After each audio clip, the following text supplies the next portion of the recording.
Assalamualaikum Bunda Bata. Waalaikumsalam Bunda Nia, apa kabarnya? Baik Bunda, alhamdulillah. Bunda apa kabar? Baik juga. Ini Bunda dengar ini Bundanya ikut pendidikan guru penggerak ya? Iya Bunda, lagi ada tugas juga ini Bunda, mewawancarai kepala sekolah atau pemimpin suatu sekolah dalam mengambil keputusan yang berbasis nilai-nilai kebajikan. Iya. Maka dari itu saya mohon bantuan Bunda atas ketersediaannya untuk saya wawancarai. Boleh. Selagi bisa dibantu. Iya, terima kasih ya Bu. Ini Bunda, pertanyaan pertamanya yaitu bagaimana selama ini Bunda dapat mengidentifikasi kasus-kasus yang merupakan dilema etika ataupun bujukan moral. Terima kasih sebelumnya ya buat Bunda Nia. Kalau kebiasaan dilema etika itu benar lawan benar ya, kita sulit untuk memutuskannya jadinya. Tapi kalau bujukan moral itu tentunya yang benar dan yang salah gitu. Dan selama ini bagaimana Bunda menjalankan pengambilan keputusan di sekolah, terutama untuk kasus-kasus di mana dua kepentingan sama-sama benar atau sama-sama mengandung nilai-nilai kebajikan? Nah, dalam mengambil keputusan kalau terkait dengan dilema etika itu biasanya saya kaji ulang dulu ke belakang. Kayak saya lihat dulu apa masalahnya sebenarnya, ya kan? Saya posisikan diri saya seperti dia gitu. Setelah itu nanti dimusyawarahkan dan dipikirkan supaya keputusan diambil itu bermanfaat, berdampak bagaimana buat dia. Pertanyaan selanjutnya Bunda, langkah-langkah atau prosedur seperti apa yang Bunda lakukan selama ini? Kalau prosedur tak ada lah ya, tapi kalau misalnya keputusan yang mau diambil itu mau spontan ya langsung diputuskan. Tapi yang agak rumit ya saya selalunya setelah mengkaji ulang latar belakang masalahnya, identifikasi masalahnya itu bagaimana, saya kadang-kadang melibatkan guru yang lebih tua untuk berdiskusi supaya jangan salah dalam mengambil keputusannya. Teruskan Bunda, hal apa saja yang selama ini Bunda anggap efektif dalam mengambil keputusan pada kasus-kasus dilema etika? Ya, hal yang efektif misalnya saya selalu yang seperti saya bilang tadi, kembali kepada diri anak itu. Kalau misalnya masalahnya tentang anak dan orang tua, saya menempatkan diri saya seperti posisi mereka. Merasakan. Iya, kalau misalnya masalahnya berhubungan dengan guru, saya memposisikan diri saya seperti guru tersebut. Apa penyebabnya seperti itu? Gitu. Pertanyaan selanjutnya kan Bunda, hal-hal apa saja yang selama ini merupakan tantangan Bunda dalam mengambil keputusan pada kasus-kasus dilema etika? Tantangannya banyak ya. Kita takut dalam mengambil keputusan itu sehingga merugikan dia dan mencuat ke permukaan sehingga membuat sekolah ini jadinya yang kita bangun supaya dia baik jadi keluar ke permukaan jadi tak baik begitu akibat keputusan yang kita ambil. Jadi itu membuat rusak nama sekolah kita. Apa Bunda memiliki sebuah tata kala atau jadwal tertentu dalam sebuah penyelesaian kasus dilema etika? Apakah Ibu langsung menyelesaikan di tempat atau memiliki sebuah jadwal untuk menyelesaikannya? Atau bentuk prosedur seperti apa yang Bunda jalankan? Ya, kalau misalnya masalahnya itu masalah yang sederhana saja, langsung spontan diambil keputusan. Tapi kalau misalnya agak rumit, ya selalu berpikir ulang dalam mengambil keputusannya. Jadi kayak seperti kemarin ada kasus antara orang tua sama guru, bahwasanya dia merasa bahwasanya anaknya itu tidak ditampilkan, tidak ikut dalam pementasan di luar sekolah. Dia merasa pendapatnya itu baik ya kan, sementara satu sisi guru ini udah mencoba untuk di kelas atau di lingkungan sekolah, dia tidak mampu, ada yang lebih baik, dipilihlah ini yang terbaik. Jadi terjadilah kita sepihak merasa guru ini udah benar, yang orang tua juga udah benar. Jadi kita memposisikan diri kita dulu menanya permasalahan ke orang tua, ke guru, Jadi kalau itu kan sepertinya agak rumit, agak panjang ceritanya, jadi perlu waktu juga lah untuk menyelesaikannya.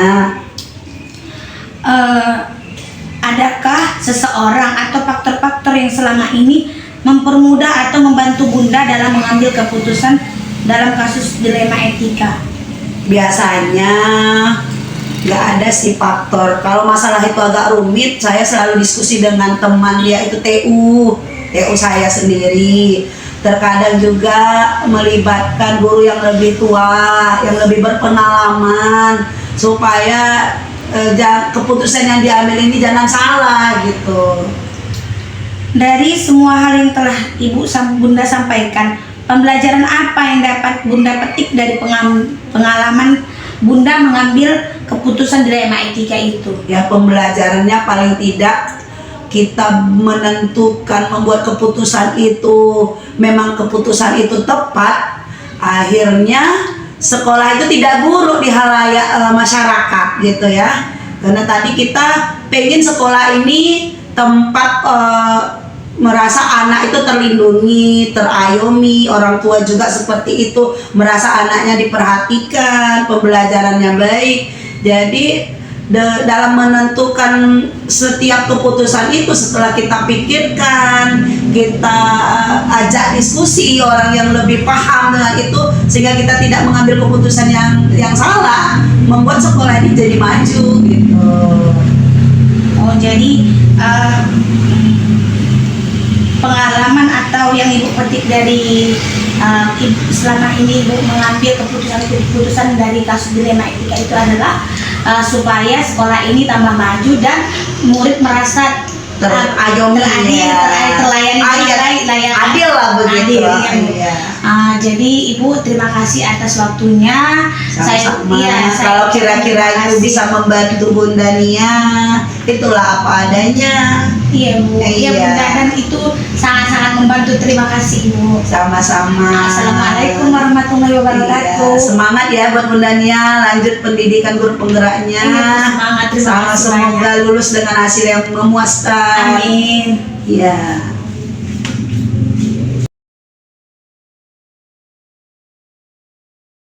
Assalamualaikum Ibu. Waalaikumsalam. Apa kabar Ibu? Baik. Alhamdulillah. Bisa minta waktunya sebentar Bu? Boleh. Ada betul. Nah ini Bu, saya ada tugas dari guru penggerak, yaitu wawancara pemimpin sekolah, di mana keputusan itu mengandung nilai-nilai kebajikan. Adapun pertanyaannya Bu seperti ini ya Bu, selama ini bagaimanakah Ibu dapat mengidentifikasi kasus-kasus yang merupakan dilema etika atau bujukan moral?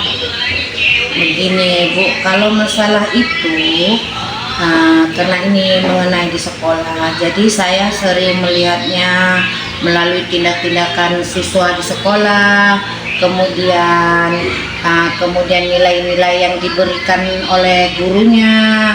Kemudian di situ kita lihat bahwa apa saja yang jadi kendala atau apa saja yang jadi suatu dilema bagi kita. Walaupun di dalam satu sekolah itu terlihat baik-baik saja, namun pasti ada satu dilema. Jadi saya melihatnya mengidentifikasinya bahwa adanya suatu dilema itu melalui tindakan siswa yang dalam kegiatan sehari-hari. Oh, berarti Ibu melihat kasus-kasus tersebut ada berupa tindakan atau pola tingkah laku dari setiap siswa. Berarti ini permasalahannya dengan warga sekolah, yaitu peserta didik atau siswa ya Bu. Untuk pertanyaan selanjutnya Bu, selama ini bagaimana Ibu menjalankan pengambilan keputusan di sekolah Ibu, terutama untuk kasus-kasus di mana dua kepentingan yang sama benar atau sama-sama mengandung nilai kebajikan? Ibaratnya masalah itu nilai benar versus benar, seperti itu Bu. Jadi begini, setiap tindakan, walaupun saya menjadi kepala sekolah sini, tetapi setiap tindakan atau untuk memutuskan suatu masalah itu biasanya saya ajak warga sekolah itu untuk melakukan suatu rapat untuk memecahkan suatu masalah yang besar terjadi. Kemudian misal ini tuh sering terjadi di akhir tahun pada masalah naik tinggal kelas. Kemudian siswa yang naik, kemudian kan ada siswa yang tinggal. Kenapa dia dikategorikan tinggal? Karena mungkin tidak memenuhi KKM.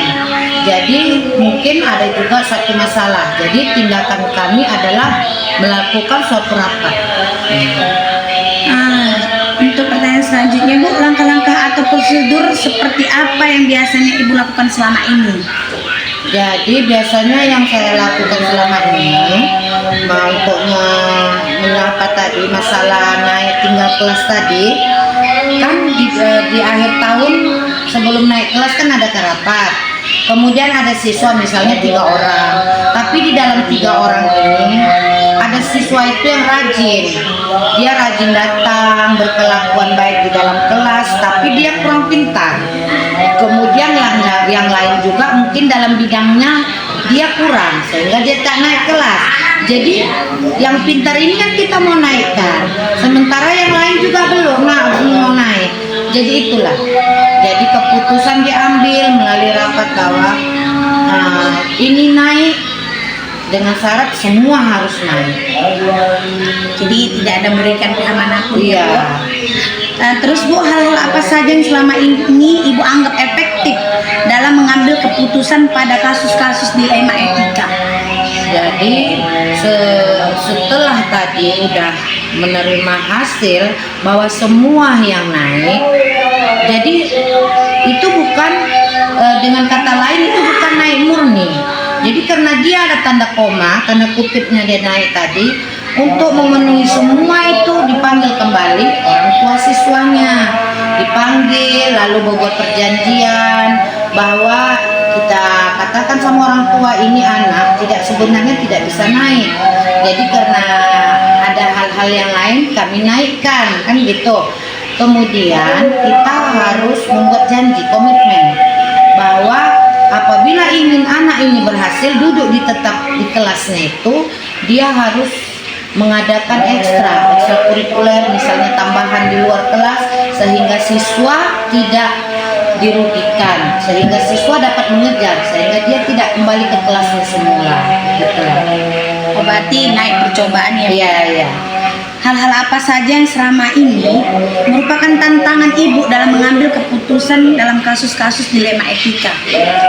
Kalau tantangan itu sebenarnya ya harus adanya kepercayaan dari ketiga pihak, dari diri siswa benar-benar mau berubah, kemudian dari pihak sekolah. Kalau kami memang lebih memperhatikan siswa, terutama guru kelas, kemudian dari pihak komite atau perwakilan siswa, perwakilan orang tua siswa.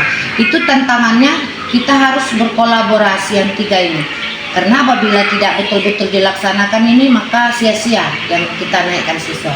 Sehingga kita merasa dirugikan, siswa merasa dirugikan, malu duduk kembali ke kelasnya. Kemudian nama sekolah kita juga jadi mungkin aja ada cerita, bisanya itu naik-naik gitu kan, gitu nggak enak. Jadi itulah sebenarnya tantangannya. Berarti tantangannya menjalankan komitmen atau menjalankan perubahan tersebut ya Bu. Terus Bu, apakah Ibu memiliki sebuah jadwal tertentu dalam sebuah penyelesaian kasus dilema etika? Apakah Ibu langsung menyelesaikan di tempat atau memilih jadwal dalam penyelesaian atau mengikuti prosedur-prosedur yang telah Ibu jalankan? Kalau masalah itu kan kadang dilema ini, kalau masalah kita ini tadi dilemanya besar karena ini menyangkut naik kelas siswa. Tapi biasanya ada hal-hal yang terjadi dilemanya yang masalahnya ringan-ringan. Misalnya anak berantem tapi tidak mengkhawatirkan atau membuat temannya menangis, mengolok-olok temannya menangis hingga menangis, kemudian mengganggu temannya, main-main dalam kelas, bikin ribut. Kalau masalah itu langsung di tempat. Tapi apabila masalah tinggal kelas ini, kita harus mengikuti sesuai dengan prosedur. karena jadwalnya itu ada masa rapatnya kan udah dijadwalkan, jadi sesuai dengan jadwal. Kemudian hasilnya itu lagi nanti setelah kita menerima hasilnya juga kita panggil orang tuanya, ditentukan harinya, karena belum tentu kan guru-guru ini kan nggak mungkin sembarangan mengatur jadwal, jadi perlukan jadwal, perlukan waktu karena untuk mempertemukan orang tua, siswa, kemudian warga sekolahnya. Berarti intinya tergantung dari kasus tersebut. Kalau kasusnya kecil ya bisa spontanitas atau waktunya cepat penyelesaiannya. Tapi kalau kasusnya besar sesuai dengan tahapan-tahapan yang telah ditentukan.